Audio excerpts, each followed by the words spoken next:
Hi, everyone. It's Ryan Fowler here with my good friends Jordan Kurtz and Tim Costello, the Inner Game Group live every Saturday. And last week we had a really good show. We analyzed a clip by Gabor Mate talking about the mind-body connection and all sorts of crazy facts and statistics, how people with suppressed emotions and trauma and other things like that have increased instances of cancer. Lou Gehrig's agrees, arthritis, rheumatoid arthritis, all sorts of stuff. But there's a part 2 to this video. So today we're going to dive into part 2, and it's just interesting stuff. It's very interesting how our psychological makeup has a vast connection to our physical health. So there's going to be more facts and figures coming out today. This part 2 of this clip by Dr. Gabor Mate, we're going to take a look at. But before we dive into that, Jordan and then Tim, welcome to the show. Introduce yourselves. Hello, everyone. I'm Jordan Kurtz, Jordan Kurtz Hypnosis. That's my YouTube channel as well. I've done 2 live streams now, so if you're interested in those, I actually covered another Gabor Mate clip on Wednesday. Which one did you cover? He was on Rogan talking about Nice. What was he talking about? How ADHD and anxiety are tied to childhood trauma and upbringings. So if you're interested in that, go check out my channel. And I'm a hypnotist like these two. And yeah, happy to be here. Thanks for having me, as always, Ryan. All right. Welcome, Jordan. Yep. We are all hypnotists. We all work on core subconscious identity. We do core identity reprogramming, your belief and your ability and value, among other things. And we fix all sorts of stuff with that using super neuroplasticity, rapidly rewiring your deep core identity, your subconscious programs to get trauma out, which, according to Dr. Mate, has a big impact on our health. But again, before we dive into that, Tim, introduce yourself. Welcome to the show. Yes, my name is Tim Costello at timcostellohypnosis.com. That will route you to the page where you can learn a little bit of light details about what we do and what we handle.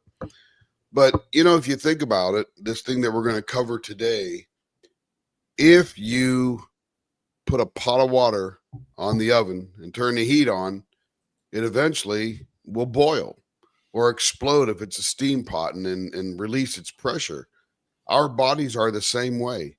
This trauma that we experience and the emotional impact that it has on our bodies will be stored in your body, as is proven by the book, The Body Keeps the Score by Bessel van de Kolk. There's no way that you can release that steam or that pressure on your body just by thinking about it. You need to actually get inside your subconscious and remove that trauma that's causing your innards to boil. So what does it do? It starts causing all of these maladies in the body. Everybody manifests it different. Everybody manifests it at different times and different rates. But eventually, your body will take care of you by destroying you. You know, what's funny is they get these people who are 104 years old and they say, hey, what's the secret to life? I'll bet you that the secret to their life was they had a really good upbringing, really solid inner game, pinned to just a pretty decent life, and their body wasn't succumbed to all that disease and wearing out. Anyway, those none of them are high. Well, and a lot of them are kind of chill, you know? Yep. Yeah. So we have the second half of this interview today. Thanks, Jordan. Thanks, Tim. And yeah, let's go ahead and cue it up and dive in. So last week, we watched part 1 of this, but it was so juicy. We really do have to cover part 2 about how psychological trauma, childhood trauma, suppressed emotions, repressed emotions, it causes physical illness. It's a huge factor in that. We have a couple people watching the show. Zoramina, good afternoon. Denise D. And then, of course, Leopard Leatherworks. Oh, That's me. I thought that was your wife. Carrie hasn't chimed in yet. She's in the living room watching. All right. So welcome to the show, everyone, and go ahead and start playing the video, Jordan. All right. Talking to Dr. Gabor Mate, the author of 4 best-selling books. His most recent is in the realm of hungry ghosts, close encounters with addiction, which we talked about 2 weeks ago on Democracy Now! Today, we're talking about an earlier book, When the Body Says No, Understanding the Stress-Disease Connection. Can you talk about children when it comes to this, and then expand? Because, Gabor, a few weeks ago, we were talking about addictions, and that's both heroin addiction, but expanding it to other addictions as well, and the role of childhood. And in doing this, though, you talked about it before, talk about your own. Well, again, in the book, When the Body Says No, I give the example of my visiting my mother one day in a nursing home. Now, my mother had muscular dystrophy, which is a degenerative disease of the muscles, hereditary, runs in our family. And so she could no longer walk, get out of bed, even feed herself very well. So she was in a nursing home, mentally completely with it, and emotionally very strong. So I'm walking down the hall of the nursing home that day, and I'm limping a little bit. And why am I limping? Because that morning I had arthroscopic surgery on my knee, which I had to have because I tore a cartilage in my knee jogging on cement. So I have a little bit of a limp that afternoon. When I get to my mother's room, I suppress the limp. The limp disappears. I walk to her bed nonchalantly, greet her. We have a lovely visit. I walk out of the room with a perfectly normal gait. And when I shut the door behind me, my limp begins again. And only later on did I think, what am I doing here? It wasn't conscious. I didn't do it deliberately. Of course, clearly I was trying to protect my mom from the awareness of my pain. Now, my mother at age 78 did not need to be protected from the fact that her middle-aged son had a bit of a limp the day of surgery. It was a childhood ingrained mechanism, going back again to my first year of life in the ghetto of Budapest, when, as I mentioned in my first visit to your program, we lived under Nazi occupation, a Jewish family. My father was away in forced labor. My mother was a highly stressed woman, trying to do her best to ensure my and her survival, which she was barely able to do. I learned as an infant to suppress my pain, to protect her from it, because she already had too much, in order to protect my relationship with her. Now, those emotional patterns are ingrained in children from early on. And although I have no recollection of that time in my life, the memory of it lives in my cells and lives in my brain and shows up in my interactions with people, including in that example of trying to protect my mother. So the point is that go ahead and pause it right there, Jordan. Yeah, so this is just a really good example of 2 things. Number 1, subconscious childhood trauma, or at least programming, and number 2, in this case, suppression of pain. And I think that, you know, it's pretty clear what's going on. As a child, he didn't want to show pain to his mom because his mom was already overwhelmed. So he's like, I don't want to overwhelm her. I don't want to burden her anymore than she's already burdened, because she's already on the edge. And here he is, not even thinking about it. His limp disappears in middle age. Why? Because as a kid, he got the subconscious message, I cannot burden my mom. She's barely keeping it together as it is. So he just automatically, without even thinking about it, just suppresses that. Limp's gone, suppressed. And that is your subconscious at play. And do you guys have any comments, or we just keep going? Tim, you're muted.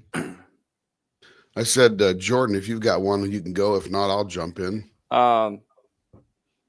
Yeah, and I think he said, he's like, I don't remember this happening, but I think he said, like, he's based on his practice, like he understands, like, that was what the mechanism was. And so I'm sure he's done a lot of self-work and diving in. Yeah.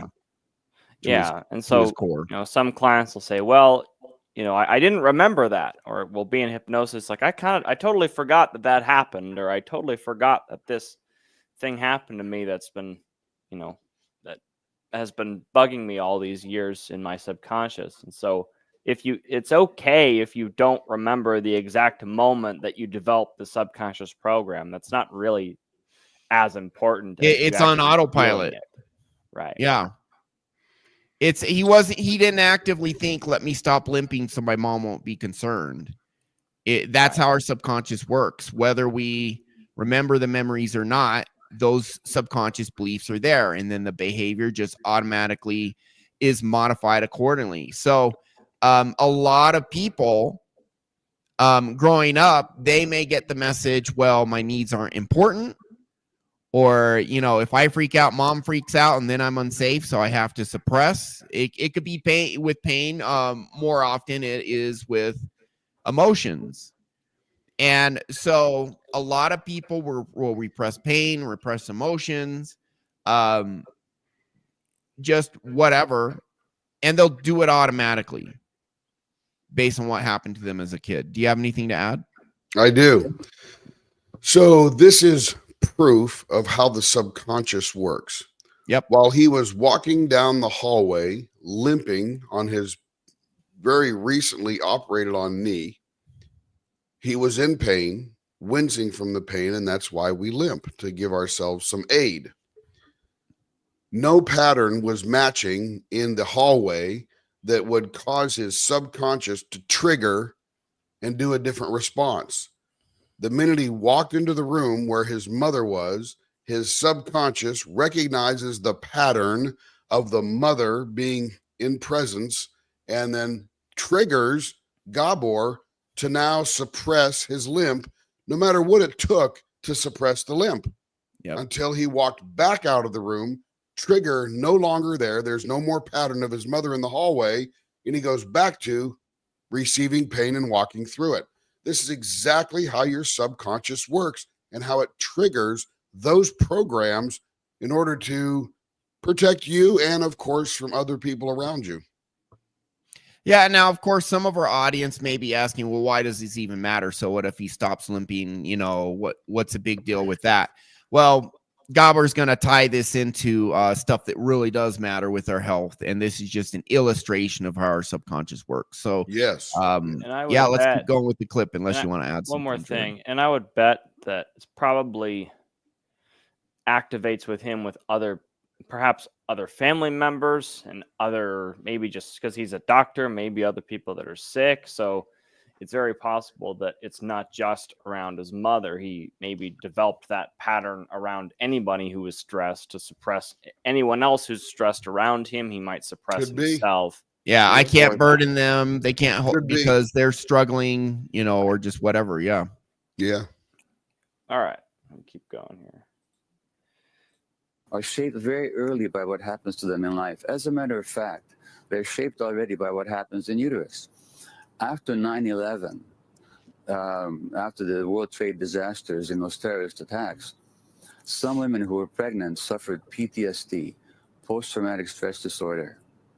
And depending on what stage of pregnancy they suffered the PTSD, when they measured their children's cortisol levels, cortisol being the body's stress hormone, at 1 year of age, those kids had abnormal cortisol levels. In other words, their stress apparatus had been negatively affected by the mother's stress during pregnancy. Similarly, for example, when they looked at the stress hormone levels of the children of Holocaust survivors with PTSD, the greater the degree of PTSD of the parent, the higher the stress hormone level of the child. So how we see the world, whether the world is a hostile or friendly place, whether we have to always do for ourselves and look after others, or whether I just want to repeat what he said. The greater the stress of the parent, the greater the PTSD of the child. Okay, I didn't want to gloss over that. Yeah, I'll comment on that in a sec. Whether we can actually expect and receive help from the world, whether or not the world is hostile or friendly. And indeed, our stress physiology is very much shaped by those early experiences. And that's then what we act out much of our lives. And that's then what interferes and affects our health later on. The implication of this, Amy, for treatment is that when somebody comes in with a first episode of rheumatoid arthritis or multiple sclerosis, or even a diagnosis of cancer, it's not enough to give them pills. It's not enough to give them radiation or offer them surgery. They should also be talked to and invited to and encouraged to investigate how they live their lives and how they stress themselves. Because I can tell you from personal experience. And let me stop there before we get too far ahead. Okay, so here's the thing. I'm going to expand on some of my experience, and then some of there was another study done of Holocaust survivors and their children. So a lot of research has been done on the effects of trauma on Holocaust survivors, but also on their children. Multi-generational study done over decades. And what they found out is that the children who had never been in the concentration camps exhibited the same signs of trauma as the parents. Now, the conclusion they came to, which I think is correct, but not the whole picture. The conclusion they came to is the children heard, the parents would tell the children the stories about the concentration camps. And this is a conclusion scientists came to. And because of the stories they heard, it traumatized the children. But it's more than that. The children would observe the trauma in the parents. But what subconscious trauma is it is a dysfunctional or maladaptive belief that doesn't serve us, tied to a feeling. So, and as adults, we have these beliefs tied to these painful feelings, maladaptive belief. That is subconscious trauma. It's a type of subconscious program. It's buried in our core, from childhood. It gets down there and stays there. And as an adult, we go through the world. If there's anything in the outside world that's a match, it will trigger that painful feeling, if anything's a match for that belief.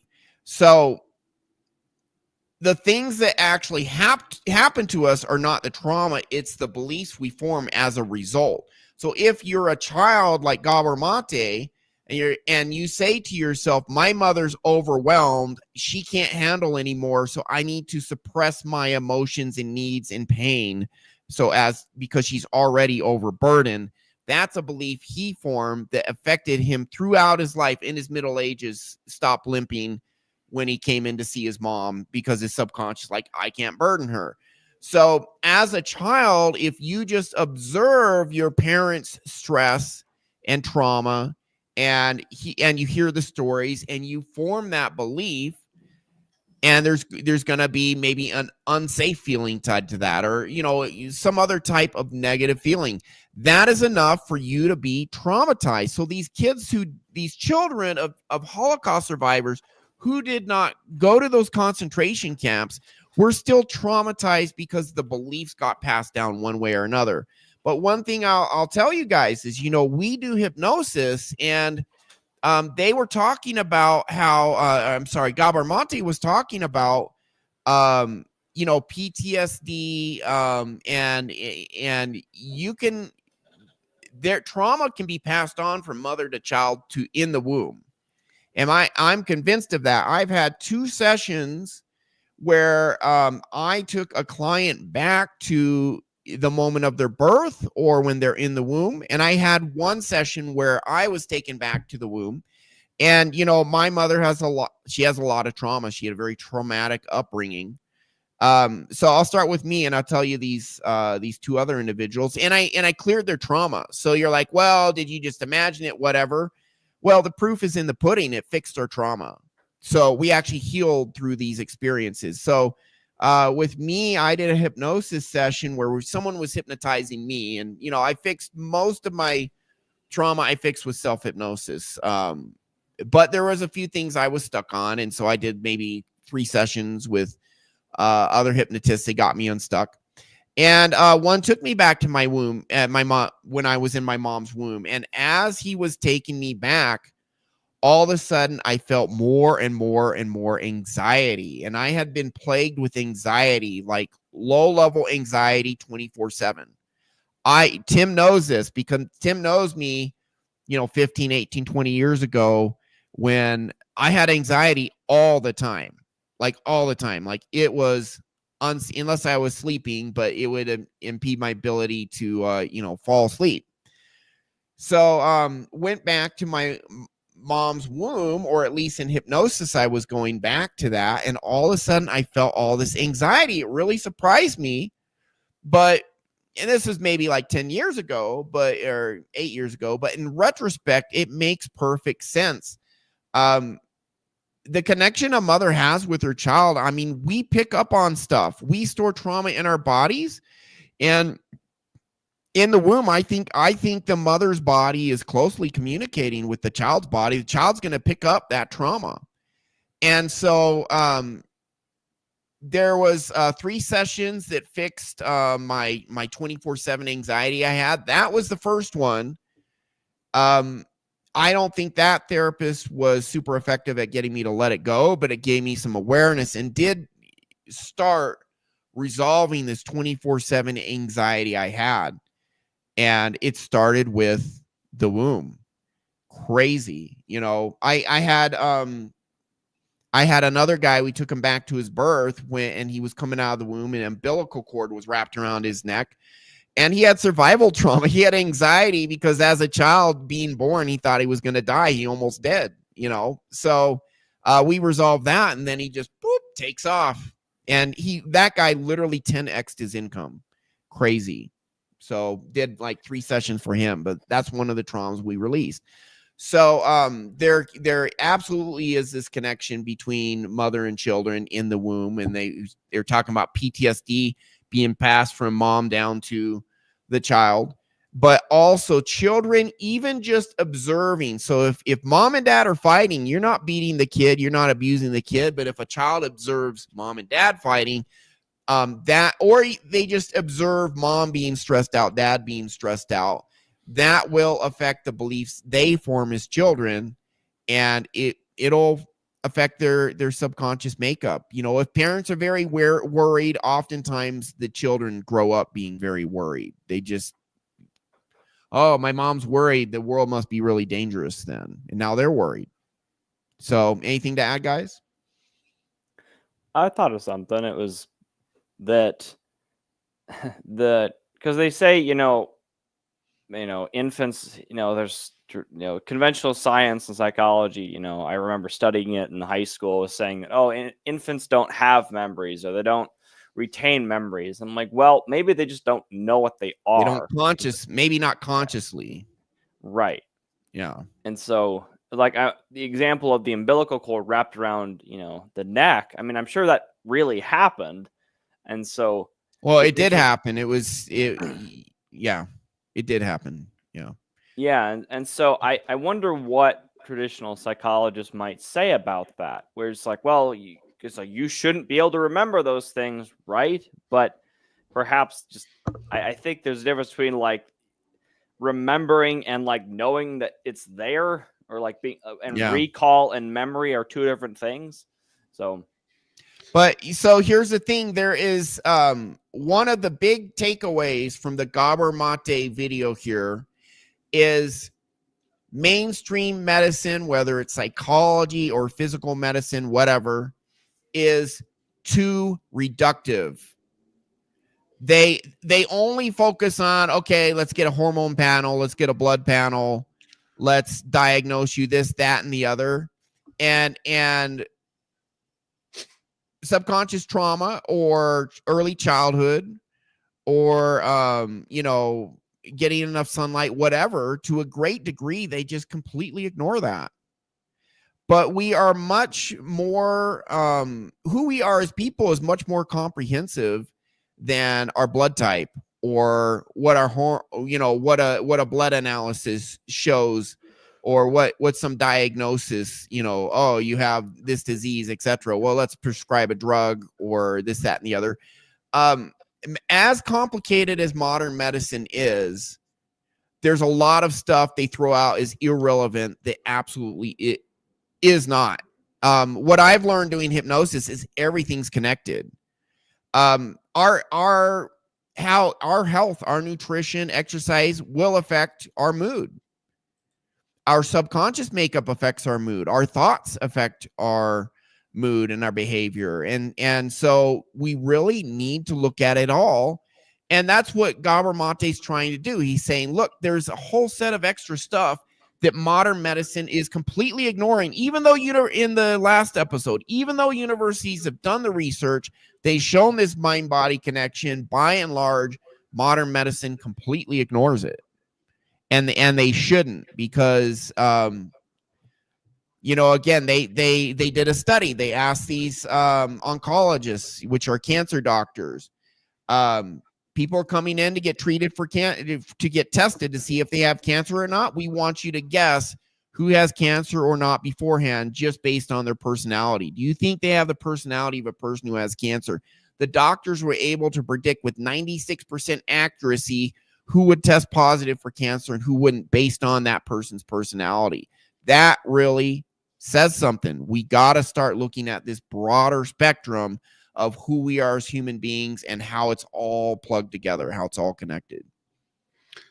So you might imagine at some point when a sperm meets an egg, I don't know exactly when after that point, the soul enters that body to inhabit it, to create that human being. That being is connected through a tube to the mom. Yeah. And that mom is likely sending, at a minimum, chemicals and hormones through that to help develop the baby, so on and so forth. You could also picture that if a husband and wife were fighting, or a young girl who doesn't have a husband or a boyfriend fighting with their parents because she's underage and pregnant. Yeah. Just a tremendous amount of stress going on there. That stress is fed into that baby, if not chemically, but also emotionally. Yeah. That baby is feeling exactly what the mom is going through, the stress, the doom, the lack of hope or vision or something like that. So you are developing who you are from that point on. Well, I don't know exactly where that point is, but sometime after an egg and a sperm coming together until birth, somewhere in there is a point where your soul exists in that body, in that baby, and you are beginning to survive. Yeah, there's some sort of consciousness. Right. So I think the baby is subconsciously awake, and it's learning how to survive. So when it comes out of the womb into all of that other environment that was there before, then it will start observing, because it has eyeballs and ears and can see the world now, start developing those routines that it will need to survive. One is, you know, am I safe or secure? That's probably the very first thing. Am I fed? Am I hungry? Am I wet? Am I hurt? Whatever the case may be, what pain am I in? All the way to before the I'm good enough or I belong, or I can get what I want. But what are you developing for fear of just survival? Yeah, I'm good enough is tied to whether or not. Absolutely. I'm just saying, before the obvious, your parents telling you you're not good enough or you can't do it or whatever, you're developing that fear that you're not good enough. You might not have established that you're not good enough yet, but you're starting to develop that fear that may be subsequently supplanted well in your psyche. So it's super important. You know, why do some babies have disease and others? I don't know. Could be genetics, could be trauma. We're not sure about that one yet. But when you're raising children, you need to know that they are observing everything. Yeah. They're hearing from the bedrooms. Don't think mom and dad, you know, they can't hear us. They're upstairs, whatever. They're hearing everything. Even when they're sleeping, they're observing. Their subconsciouses, so it's super important when raising children that you give them the environment that allows them to foster the ability that they're going to belong to a good unit. Anyway, and the number one thing you can do is work on your own before you're born. So yes, all of that goes all the way back to the minute your soul enters that body, whenever that is. Yeah. And that's actually the, you know, the number one thing you can do besides physically provide for your child is become emotionally healthy yourself. Yep. That's the number one way to ensure your children will be emotionally healthy, is if you fix your own trauma. And you can do it. You know, you can start right now. Anyone who wants to work on their own trauma, you can get started for free. And actually, most people can fix a lot of their trauma with our free self-hypnosis course on our free community. Join our free community, school.com/RyanFowlerSOS-7231. There is a free basic trauma clearing course. It's instruction. It is worksheets. It is a self-hypnosis audio, and it is totally free. And it's right there. There's an ebook on how our subconscious mind works and why it keeps us stuck. There's videos. And then there's a self-hypnosis audio and the worksheets that get you to connect to what's in you so we can get it out of you forever. So it's all free, all there. Just go school.com/RyanFowlerSOS-7231 and get started today. You got nothing to lose and everything to gain because these methods are super powerful. There are about 20% of people. You're going to watch the videos and you might be too disconnected from your core. It might be too foreign from you. And so you might struggle somewhat. Well, there's a community there. Feel free to ask questions. The 80%, you take the training. Again, it's not like tons of training, but it's like an hour and 15-minute video and then these worksheets. So maybe 2 hours and then you listen to a 45-minute audio. And that one thing, we have testimonial or client interviews right now in the video section. They did exactly that and listened to one audio and changed their life forever. One guy, 10 out of 10 depression. He listened to the audio 4 or 5 times after going through the worksheets, and it freaking cleared his depression. It cured it. So it's not uncommon. It's super powerful. Although for the most massive results, you do one-on-one session with us. But if try it for yourself for free, start that healing. And if you do have kids, your kids will benefit from that because you're going to be more emotionally healthy. That's the number one thing you can do to have emotionally healthy kids is be emotionally healthy yourself, fix your own trauma. So let me add. Go ahead. Sorry. Let me add that you didn't receive your trauma in 2 or 3 hours. No. But in a few hours, you can relieve a bit of that trauma. And what's key is it's going to be hard. You're going to find courage you didn't know existed within you. And you're going to achieve some level of clearing the trauma all by yourself and realize that it's a process. It took you 14 years to become who you are, essentially. So it's not going to be gone in a day. For some things, but you can notice a big difference in a day. Well, absolutely. I'm just saying it's not all going to be gone because this is like peeling an onion. You may get rid of some small ones. You may come to one of us and we'll help you rip 1 or 2 bad ones, big ones off the onion. But until you get to the core of the onion, just like the middle of your core belief, and you straighten all that out, will you be fully healed? And you're doing a lot of this yourself. This is the key. All we're doing is holding your hand and helping you through some of it. But realize it will take you more than one session.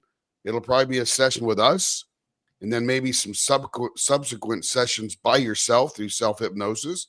But the cool thing is it's available 24/7, and you could take advantage of it. So it's super key to start working on your emotional well-being now. Mental health will take care of itself if you have a pretty good emotional well-being.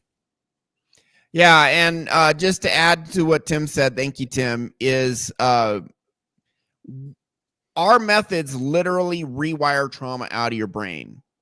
And you can literally, in one session, now a one-on-one session with me or Jordan or Tim, it might be 1, 2, 3, 4, maybe even 5 traumas. That's kind of a stretch, but it's happened.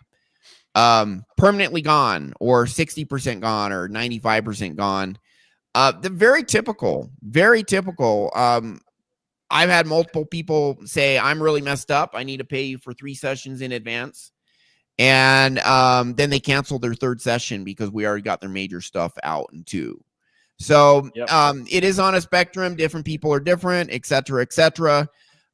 But as far as immediate or almost instant benefit, if you're willing to do the work, follow it properly, where you're actually going to feel a lot better pretty darn quickly. Not all people, but most people, nothing beats it. It's super powerful. And that's why we do this. That's why we have a show. It's the most powerful thing we know of But with that said, Tim, what you're saying is true, because I was half-assing this self-hypnosis, but I did it repeatedly for 2 months, and it fixed a massive amount of trauma, cured my manic depression, cured internalized rage, didn't get the anxiety right away. I had to learn some other things to know how to fix that.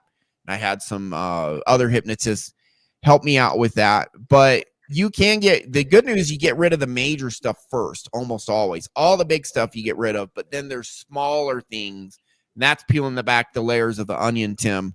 Smaller, I struggle with this thing. This is a 5 out of 10 issue. It's not horrible. It's not like the 8 out of 10 I had that's completely gone now or mostly gone. But you will be peeling away those smaller programs for a while.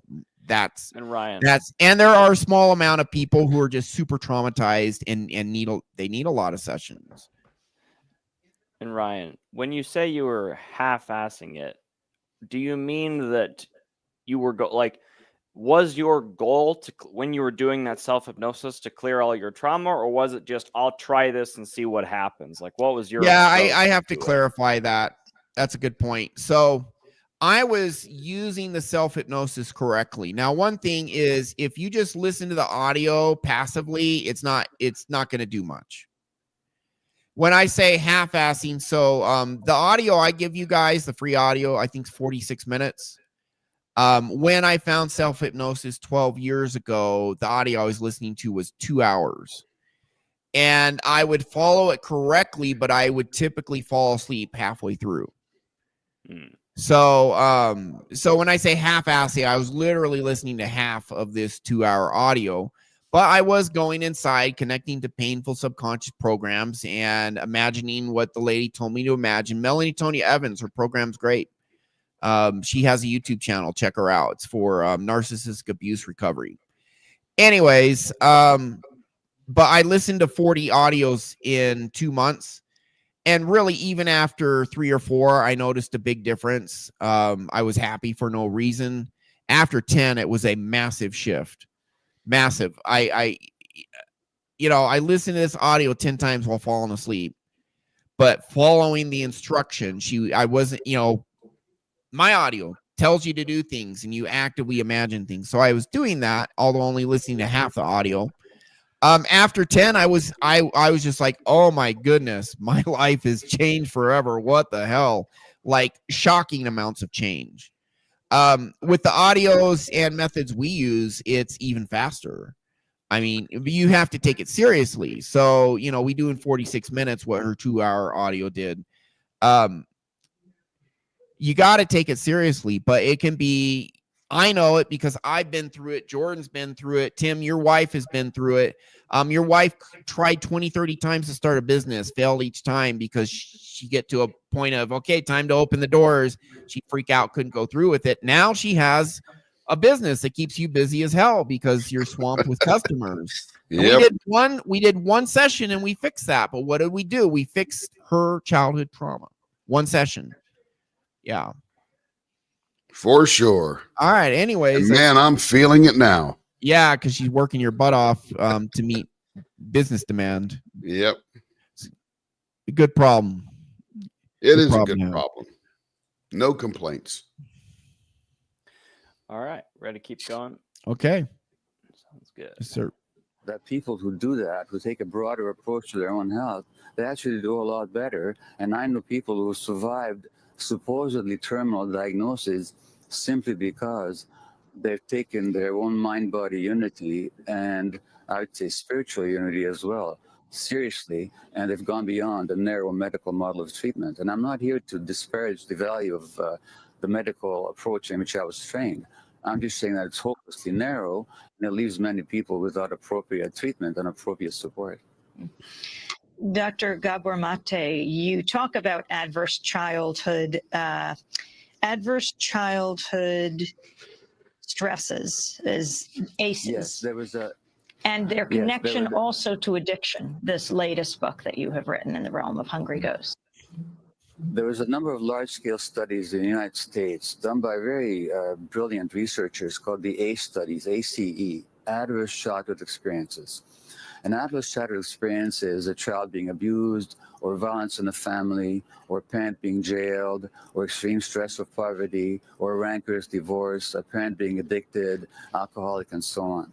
When it comes to addiction, these effects are additive, so that if a child has a number of these adverse childhood experiences, his chance of becoming a drug addict later on, or any kind of an addict, go up exponentially.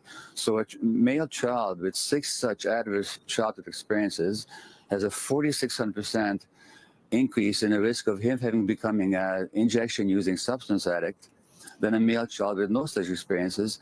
In other words, a 46-fold increase in the risk. And interestingly enough, those adverse childhood experiences also exponentially increase the risk of cancer and high blood pressure and heart disease and a whole range of other diseases, as well as suicide, of course, and early death. In other words, there's a real connection between early childhood adversity and how a person lives their lives and the later appearance of addiction and diseases, physical and, of course, mental illnesses at the same time.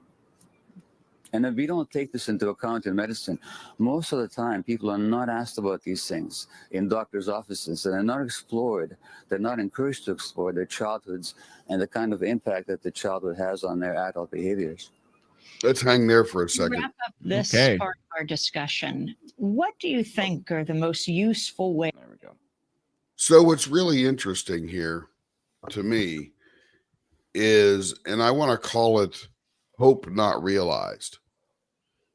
If you suffer through and everybody, by the way, can go Google ACEs exam, ACES, adverse childhood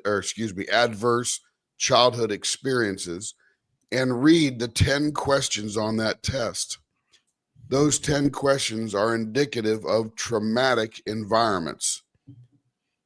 If you suffered through a number of those as a child, could you imagine the decision-making ability of a human being laden with that trauma as they start going through teenage years, early 20s? It literally is a directionless boat. It doesn't know what to believe. It doesn't know what to decide. It can't decide. It won't decide. Whatever that human being goes through, of course, decisions are going to affect your life. Whether or not you hang out with a gang because you want to belong to something, your life might be cut short. Or maybe as you pass through this, you find some substance that makes you feel good, right? And this substance that makes you feel good is now being consumed by your subconscious as a thing that will calm its pain. So why do you do it? You do it more and more and more because of the pain. If the trauma's in you, then even if you're not feeling the trauma, your body knows it's there. Your brain knows it's there. So if it's in you, it's kind of like there's no relief. Yeah, and it never stops. And that's why addicts are addicts. It's like the drug's the only relief they get. Yeah. So you can see these questions here that Jordan's throwing up. And this is very similar to every single one. But listen to this. Did a parent or other adult in the household often or very often swear at you, insult you, put you down, or humiliate you, or act in a way that made you afraid that you might be physically hurt? If you were raised in that environment alone and it was intense, that would affect you. Number 2, did a parent or other adult in the household very often push, grab, slap, or throw something at you? That'll create fear. Or ever hit you so hard you had marks or were injured? Obviously abuse, obviously actions that are leading towards not feeling safe. Those things will affect your life because now you're in fear of just living, or you're in fear of getting hit all the time. And we don't need to go over all of them, but you guys can if you want. But these are the things that are on the ACEs exam. And if you can answer 5 or 6 of these to the positive, which means yes, guess what? You have subconscious trauma, and that needs relieved because that affects everything you do in your life from minute onwards. And you can have trauma. You can hit no on all of these and still have trauma. Yes, there's a lot of covert trauma out there. But what they found out is people who answered yes on 5 or more of these, their life expectancy is 20 years shorter than an average person, than average. And you could imagine some of those end early in suicide or drug overdose or something like that. So, but typically suicide, drug overdose, or disease. yes, a lot of them got diseases and died 20 years sooner on average than not a healthy population, a normal population. There's a lot of unhealthy people in our normal population. So yes. just compared to the normal. But yeah, if we did have an emotionally healthy population, we would probably have a lifespan of 10 years longer on average. If the average population's emotions were healthy, maybe 20 years longer. Massive difference, guaranteed. Because trauma kills a lot of people just from the stress.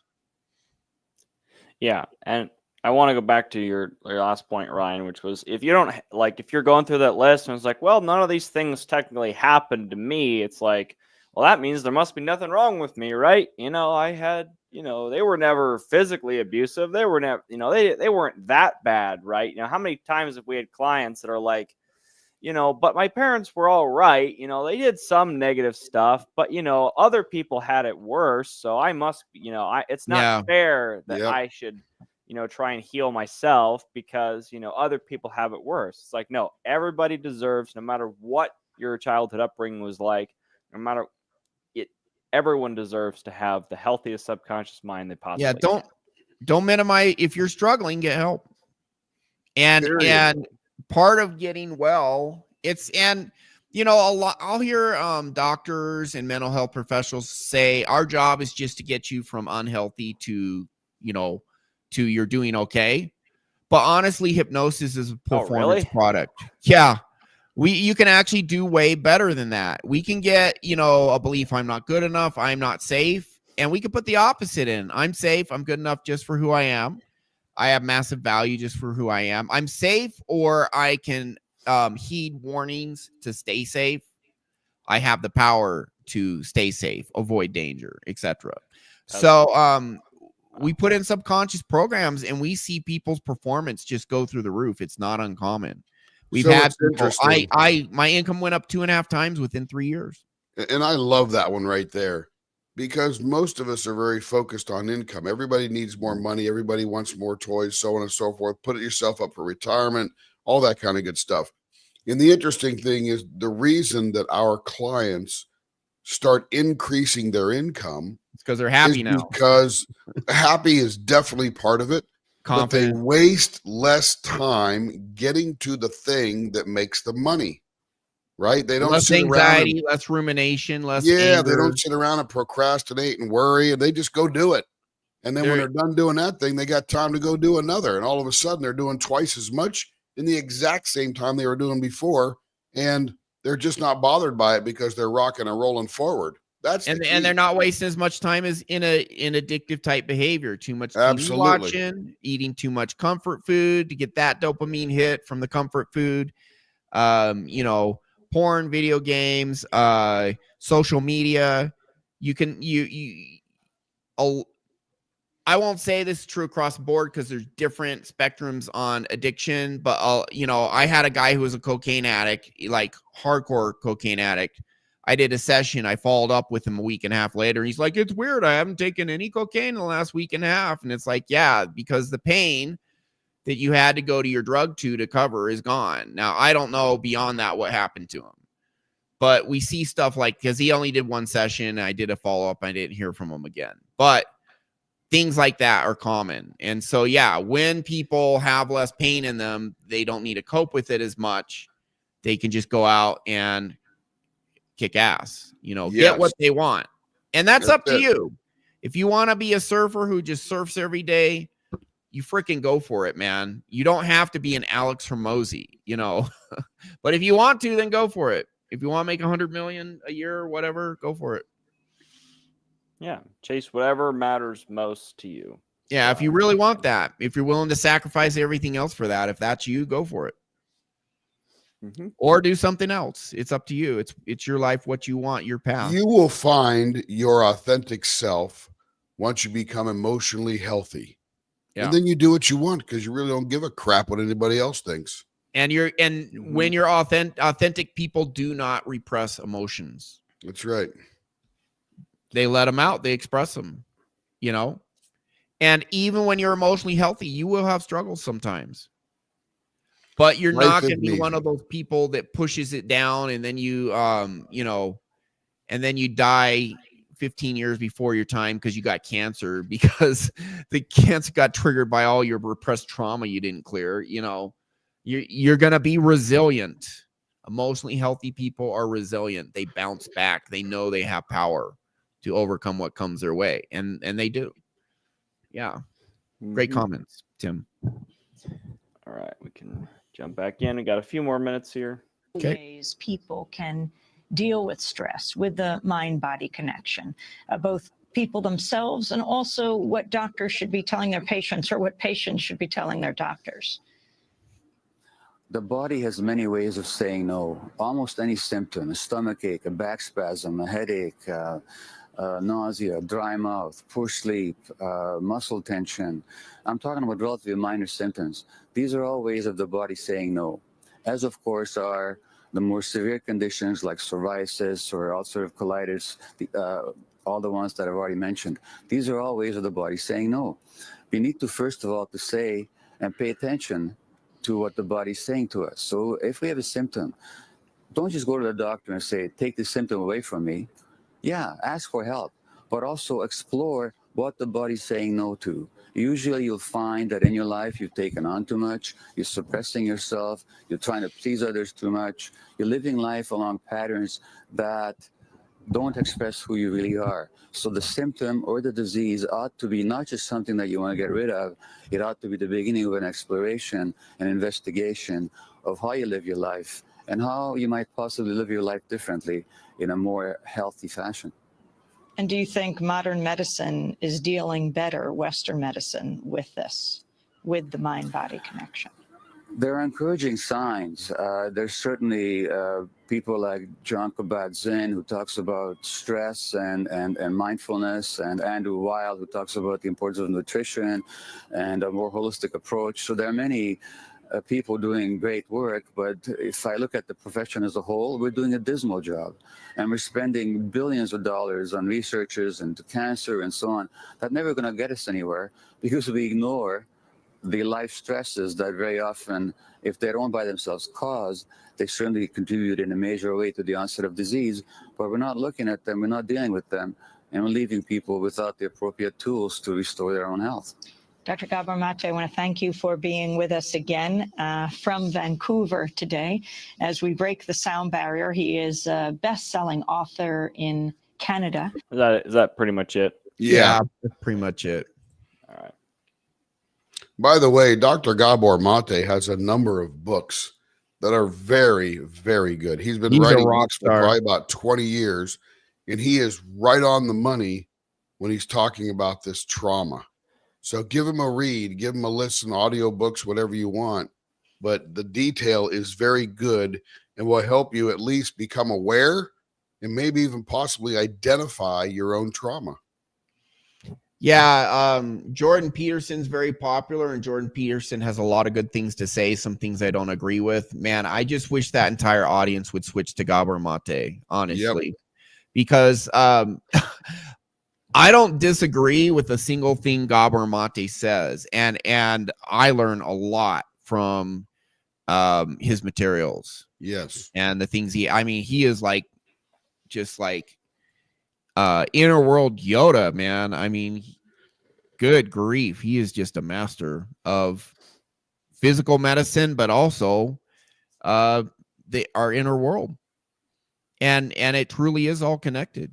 Yes. And he's talking about authenticity. You know, we do so many videos because his stuff is so good. You know, he did palliative care, which is care for terminally ill people as a physician.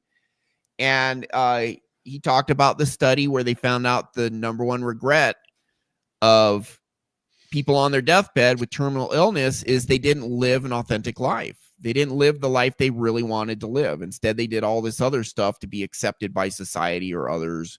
They repress, they suppress, and they just didn't really go for what they wanted the most. They weren't true or authentic to themselves. Like most people, they participated heavily in keeping up with the Joneses. There you go. And the Joneses shop at Kmart, don't give a crap what you think. Yeah. And that's why we say go after what you want, which what we're saying is live your authentic life. Be true to your heart's deepest desires. So many people go through life thinking that their deepest desires are somehow unacceptable, that they need to sacrifice for others. They're only acceptable if they pretend to be someone they're not. Now there's imposter syndrome. There's all of this repressed emotion. Why do you repress emotions? Because you think who you really are is bad. You think part of your core is bad. So let's repress that. Yep. Let's be inauthentic. And then you're on your deathbed. And that's the number one regret of people on their deathbed who have regrets. Not everyone does. Some people have a few, some have a lot, some have almost none or no regrets. But the number one regret is not living an authentic life. And that goes hand in hand with what we're talking about here. He was talking about authenticity at the end there. He was. Repressing your emotions absolutely has to do with inauthenticity. What we really do is we get people to be completely honest with who they are deep down inside, and the parts that are hurting, heal that.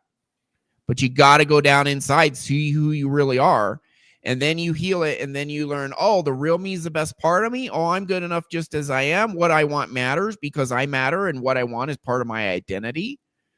And I got to take care of myself because I matter, and if I don't take care of myself, no one will. And always see from putting that in people, always see as positive results. Never a negative result, massively positive results. Yep. So, yeah. So that's all I had. Any questions or comments? Guys? Yeah, I've just been sitting here thinking. I mean, I think there's probably, if you're listening to this, there's probably somebody in your life that you can identify that probably went through this process. I'm thinking of, I have family members who, I won't say who specifically, but when they were pregnant, they were going through a particularly stressful time in their family. And then that resulted in their child being particularly, I just use the word messed up, but dealing with a lot of, you could tell that they're dealing with a lot of outward trauma. And, I think that was the very well, actually this individual has 2 kids, and one of them is seemingly a lot more emotionally healthy and the other's not. And the only difference is basically what was going on in the mother's life when that kid was in her womb. Right. Gestation. And I imagine if you're listening to this, you can probably think of somebody else in your family who has probably gone through similar experiences, Yeah. And so what he's talking about is very, very real. It exists. That is for sure. All right. So that's our show for today. Any final comments? We good to go? Okay. So let's see. Carrie did come in.